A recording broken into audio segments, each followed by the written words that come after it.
Hey everyone, today we're taking a look at Devil Jam from Rogueside. Now the game itself focuses on a rocker that whose name completely escapes me, but basically he died earlier than he was meant to.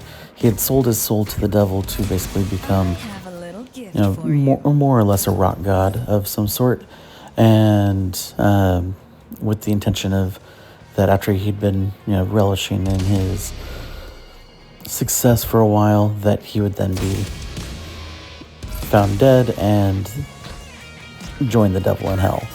And instead he basically got bumped off a little early by death himself, and so you work out a new deal with the devil where you basically will get to return to your life and essentially get your soul back if you help the devil kill death.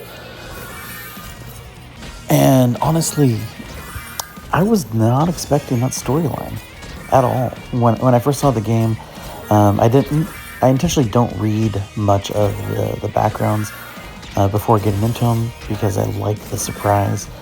All I knew is that it had a lot of hard rock being played throughout the game, and that it is generally a bullet hell roguelite. Now, as you progress, you unlock new abilities, similar to how to others like this that are twin stick shooter style will unlock new weapons and stuff. And so as you keep going, the longer you live and the more stuff you kill, the more gems you pick up, the more you level up. And the more you level up, the more powerful you are.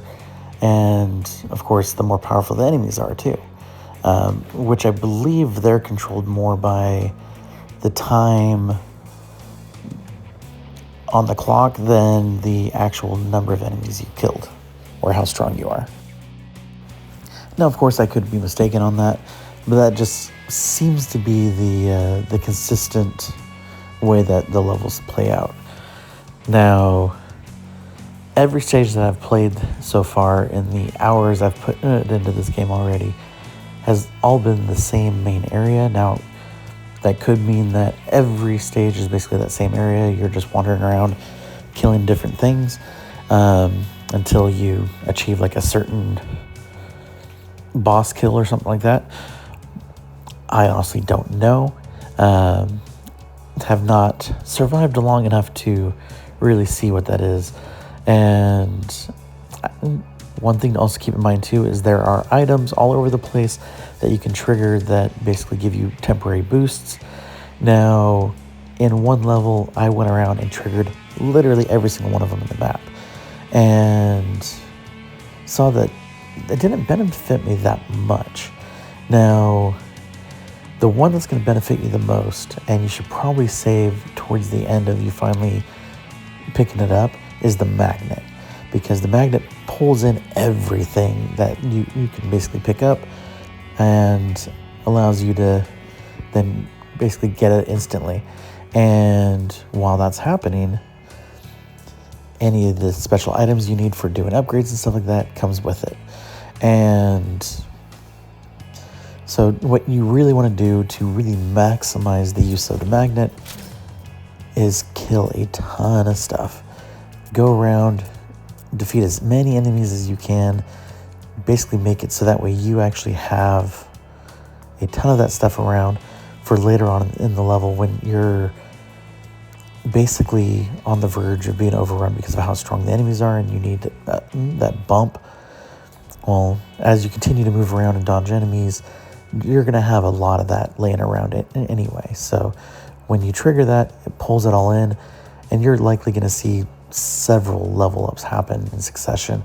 The most I ever got doing that was 3 at once. And I was already in the teens for my levels. So it takes a lot more of that stuff to do it. So you can get an idea for how many were there. Now, doing that, each level up basically gives you either a new ability or a higher tier ability. And as you progress and collect items, you can use those items to then pay for upgrades. And any gold you pick up can be then used to buy specific items if there's certain one that you're lacking and that you need. And so with that being the case, if you have more luck getting gold than you do with those items, which I tend to do, you can just buy the ones that you want. Now, I don't know if the seller will eventually run out. Have not got that far to find out if he does, but it definitely gives you that little added help when you need it.